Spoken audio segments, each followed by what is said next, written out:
Good evening, viewers. Welcome to Issues at Hand, WBS TV. Peter Kiwazo, your host. And yes, yet another start to a week and many questions, different issues.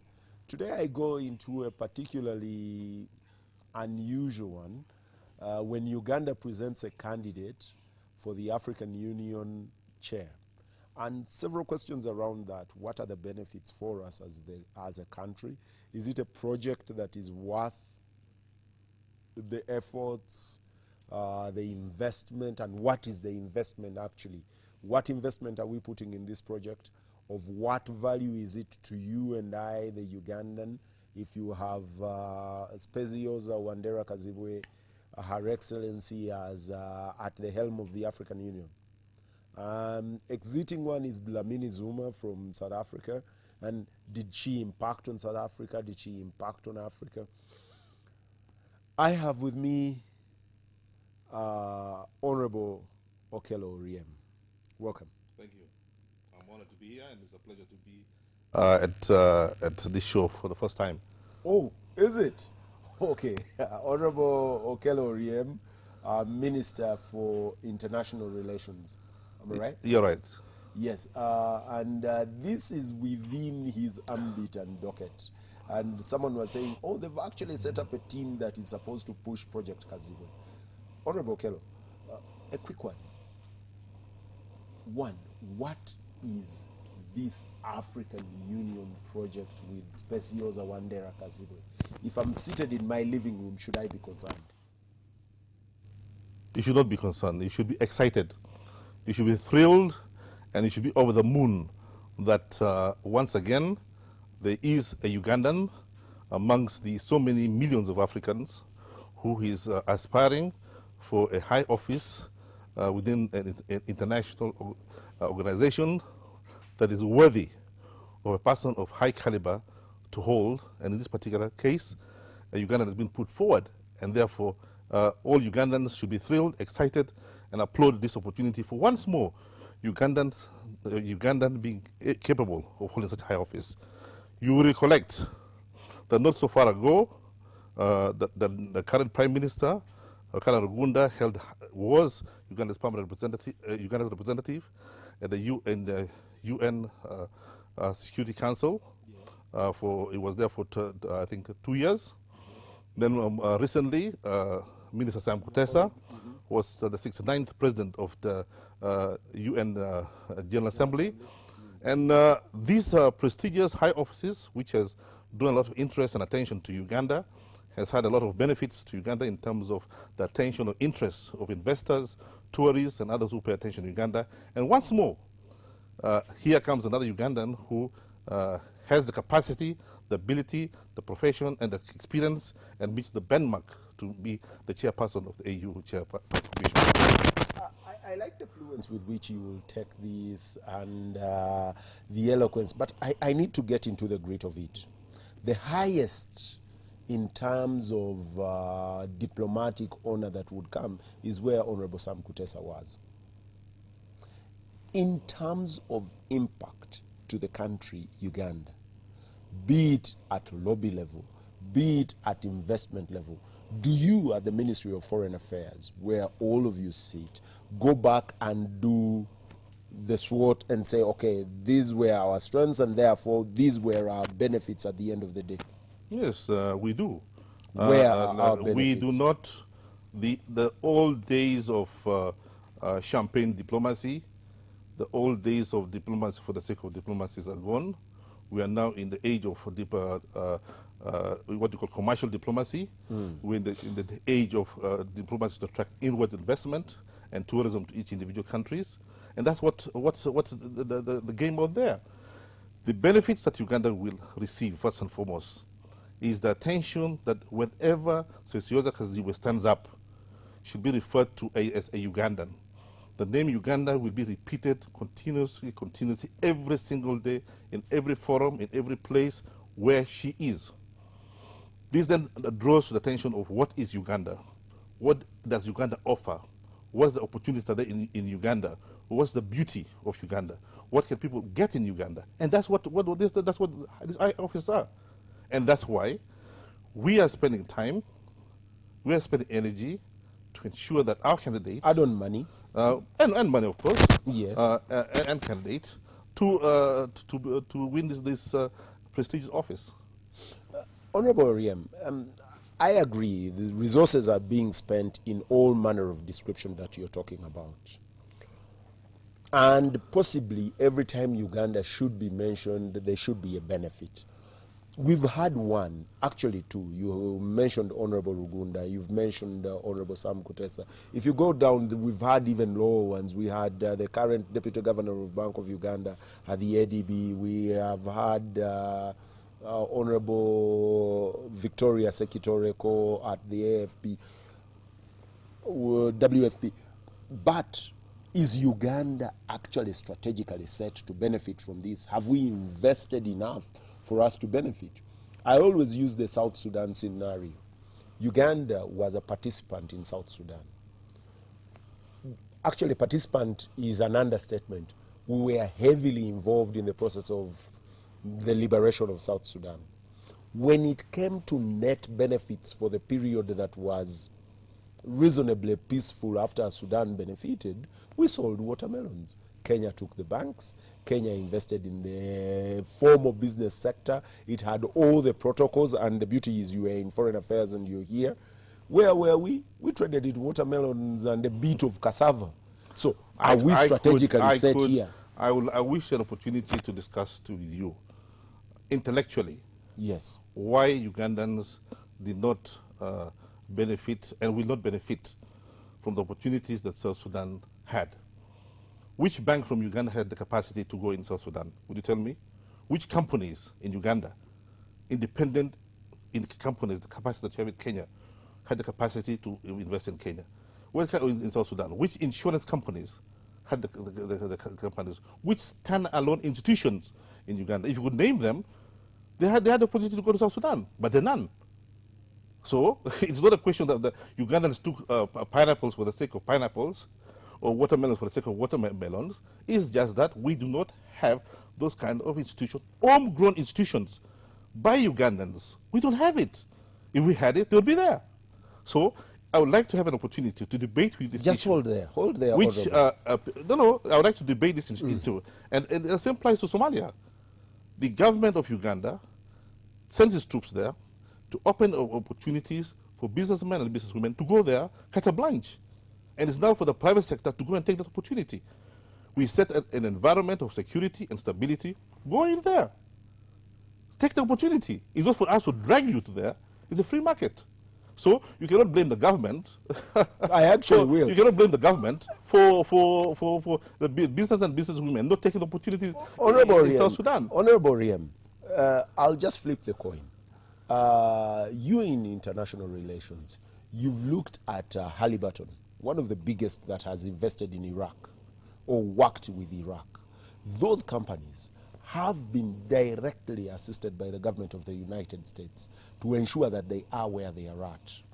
We, as Uganda, have not given that hand to our construction industry, to our banking industry, and therefore we are non-competitive. So, which government gave an hand to its country, its companies to go in South Sudan? Well, in the region, Kenya has helped their companies. Did When they? Kenya Sure? was collapsing, the Kenyan government deliberately went onto the stock and decided to trade on the stock as a government. So that they survive in South Sudan? No, so that they survive as a company. Yes, but how when many, you but propel how those many companies, companies in Uganda here, and the government of Uganda intervene directly for them to survive? There's so many, if that's the case. But if we talk about South Sudan in particular, the government of Kenya, I can tell you categorically, the government of Kenya did not invest in Kenya Commercial Bank to go in Kenya. The government of Kenya did not put money in insurance companies to go in Kenya. The government of Kenya did not put in constructions. The fiscal and monetary protocols with the government of South Sudan that would aid Kenya, KCB, actually they are no longer Kenya Commercial Bank, that would aid KCB trade across the border without any impediment. My brother, you read the Joint Permanent Commission documents the government of Uganda signed with the government of South Sudan. let me draw it to your attention. The government of Uganda had meetings, what you call a joint permanent commission, with the government of South Sudan, sector by sector ministry, okay, to open up opportunities for Ugandans in South Sudan. It's there. We had this meeting in Africana. I am the one who chaired it, to open opportunities for Ugandans to go in South Sudan. It's there. It's an open market. Take the opportunity, jump there, grab it. But how many did? Unaided. Anyway, get back with that. So I would like to have an opportunity. No, I'll call you. Me. I'll call you. And, I'll call you. And I will lay this story I keep hearing about the government not making an effort about to for Ugandans to take opportunities in Sudan or even Or Somalia. Somalia, or even the Congo. I'd like to go back to now with a bit of that background, looking at, yes, if we fronted our very best at the best international organizations, this particular time the African Union, are we strategically set to benefit from that visibility? We have an experience from what you said from the times of when Mutebile was at ADB. We have experience from the time when Rugunda was in the UN and some protest of the UN. We have the experience of what we gained from Mutebile's time. We built it on at the time when Rugunda was there. We even improved on it when Kutesa is there. And we hope to take that experience and knowledge for Uganda also to benefit much more than before from the presence of Specioza Kizibwe being at the helm of the UN Commission. It's a project which has been thought through from the highest position of Office of the President. It's a project which has been thought through with the Office of the Prime Minister, with the Minister of Foreign Affairs, and now we have brought in the, our colleagues from Parliament.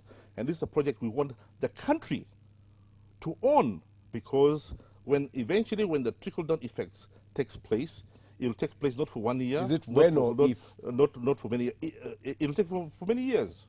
If it happens. Well, I think when it happens. I am not talking about if it happens.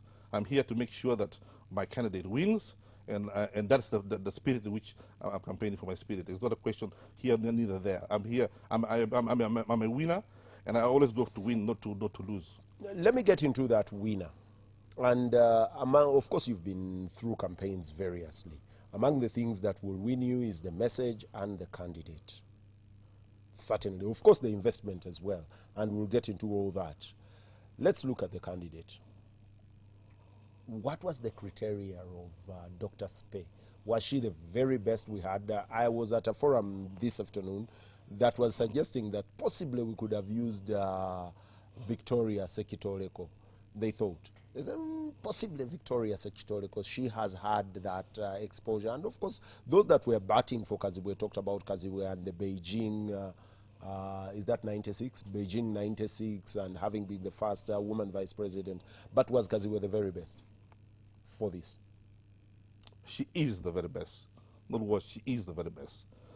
This is a lady a person who is a medical doctor by profession, that has a master's degree in her profession, many years experience and standing out as a doctor in that profession. This is a person who joined politics at the lowest grassroots and worked her way up until she became a member of parliament, a minister for many years, and eventually the first woman African vice president. And she held the office of the vice president for 9 years, doing a tremendous job, working closely with the president of Uganda to set the foundation, earlier on in those years, to set the foundation of the fruits which we are enjoying today. She was there to set the foundation, and when we are enjoying the fruits today, she was part and parcel of that work. When we come to her capacity, or why she's the best candidate, she, apart from the experience, the profession that she has, she is the person whom we are sure that can stand up independently without being influenced by external forces in the interest of AU and the interest of Africa when she's the chairperson. Number two, she is the person who can advocate very strategically the Africa agenda on issues of infrastructure, on the issue of the environment, or issue of youth issues, and the issue of capacity building of the youth. So for all intents and purposes, vis-a-vis the other candidates are there. I've looked at the other vis-a-vis the other candidates. candidates who are there. She stands the best opportunity. You have a former president among the other candidates. The former president? I think I saw... That is news to me. Okay, let me see. No, actually, Jakaya Kikwete isn't. But I see someone from Botswana. That's the Minister of Foreign Affairs of Botswana. Yes. Yeah. Has the South African bloc behind him? Her. Well, I am not sure if the whole of South Africa she has all, well, if she might be the South African candidate, but Kazibwe is the East African candidate as well. Don't forget that. So just as much as the South Africans have their candidate, we also have Kazibwe comes from the East African bloc. Is that East African bloc actually united again for that candidate? We are sure she is united. There are 14 countries. There are 14 countries, and all of them are in the bag to support Kazibwe. I was in North Africa recently. I met President Bashir, and he gave his overwhelming support for Kazibwe. I met President Sisi, and he was overwhelming to support Egypt to support Kazibwe. I was with Algerian Prime Minister and the Minister of Foreign Affairs of Algeria, and they stood up very firmly to support Kazibwe. We talked to the President of Ghana, and they're putting a candidate to be the deputy to Kazibwe, and we agreed to them to work together. We'll support Ghana's position as long as Ghana supports us. So it is not in the bag, but we are going on this canvassing very confident about our candidates. I know she's in Monrovia today. Mm-hmm. What is the cost of this campaign? The cost, I cannot tell you the cost. The cost will be found eventually when the whole campaign is finished. Because as we go along, many other issues keep coming up, and more other strategies keep coming up, which is money. But let me put it this way. The benefits that eventually Uganda will reap will be more and above what the cost is, and will be more and above what other countries have spent in tens of millions. But Uganda has not spent tens of millions, but they spent less, and will still reap much more than what those other countries have purportedly spent on their campaigns. Equatorial Guinea has a candidate. I can't say the name right, Agapito Mba. And Minister of Foreign Affairs of Equatorial Guinea. Yes, and has been around West Africa, where Dr. Kazibwe is this, as we speak now, and has canvassed that. And I've been looking at papers from the region, and they as well speak like you do, that they actually have it. That is why, because we are sure of a candidate, we are ready to go to the lion's den. We are not fearing to go to the lion's den. If the lion's den is that of the West Africa, is the den of the Minister of Foreign Affairs of Equatorial Guinea, we are there. We have gone in there very confidently, and we want to assure those who support the West African candidate that yes, you have a candidate, but here is a candidate being presented by East African, who has the capacity, who is the best candidate for the AU. So as much as you have your candidate, but if you are a real Pan-Africanist, if you really care about the AU, and do not look in a myopic way that we just about the candidate coming from your region, but you want a person who can stand independently for the interest of the AU, who has the capacity to stand on and build on the agenda of what Madam Zuma has built on, and who can take AU to the agenda 2023, then you have Madam Kazibwe. That is why we are ready to go to Lion's Den and prove our case there. So many of these international organizations are actually traded at the level of positioning like we do our ministers. One of those is the Francophone, the Arab Africa, and the Anglo-Africa. And we've had Dlamini Zuma from the Anglo-Africa. what do you think of the ones that think that this is the Francophones' chance? In fact, it is the chance, the opportunity for the current office is supposed to have been that of North Africa. The Arab African. Yes, the Arab Africans. In fact, Algeria was supposed to have put up forward a candidate. But for some reason, they do not put up a candidate this time round. Therefore, there is still a possibility that Ramtane Lamara from Algeria may jump in. Is that a possibility? Well, the thing is, the day for nominations has closed. Okay. It was on the 31st of May. So anybody, that's why President Jakaya Kikwete is out. Yes. Any other candidate who wishes to participate cannot participate now. That's why there are only 3 candidates now in the picture. That's why I keep saying that now the contest is narrowed, and we have a small field which we're working on. And we have only the candidates which we know very well, and that's why we're confident of our ability and our capacity of our candidate against those individuals. But we don't, the opportunity for other candidates to come in now is too late.